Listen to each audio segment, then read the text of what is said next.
You're listening to Greater Good Radio Hawaii. Please visit us online at greatergoodradio.com.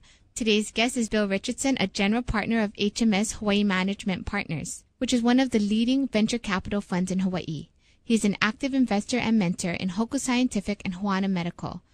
So, Bill, as we're thinking about these companies that have gone public, that's a lot of business people's, that's what they're striving toward. How does this happen? How did you link up with the people from Digital Island and create this and end up public in a short story? Well, my theory is the hardest thing to do is both recognize and get access to great ideas. It happens in unusual and fortuitous ways sometimes. I mean, Ron Higgins was actually a classmate of mine at Punahou, and he went off to college, and I hadn't seen him for, 15 years until he came back.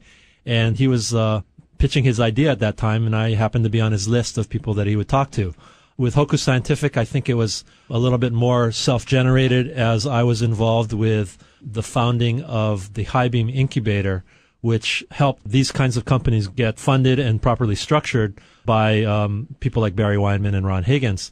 And so Hoku was generated through a conscious effort on our part to build the infrastructure for Hawaii. So Hoku was more deliberate, as Digital Island was more organic?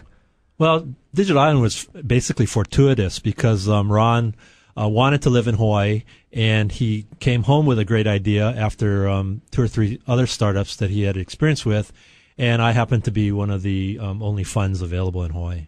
So how does he contact you? He just calls you up and says, hey, long time no talk, and I want to show you something? Pretty much. I think we were first put together by John Chalk of the Hawaii Strategic Development Corporation. And then what's the next step then? He shows you a executive summary, or you just chit-chat? What happens?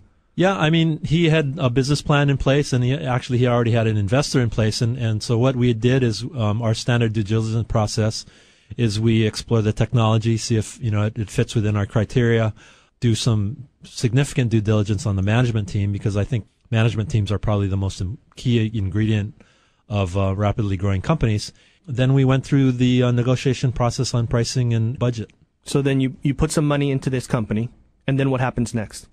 Well, in Digital Island's case, we'll use that as an example. We were involved with the A round, and we also participated in the B round. But by the time the B round of investing came along, very large players on the mainland were getting involved with the company. It was a very strong idea.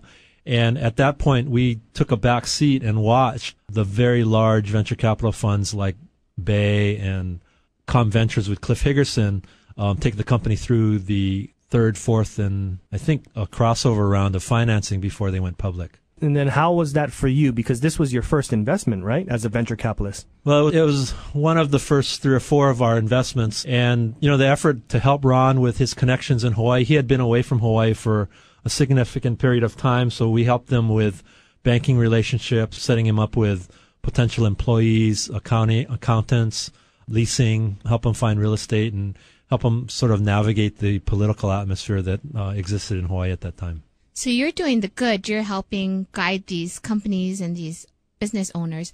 What do you get out of it? How would a capital investor make money from this? Well, we participate as equity investors. We're not lenders, so we don't lend money to companies. We participate as an equity holder together with the management team and other investors, and we don't win unless the entrepreneur wins. And that's what we call a parallel of interests, and nobody wins unless everybody wins kind of situation. Thanks for tuning in. Stay tuned for more on Greater Good Radio.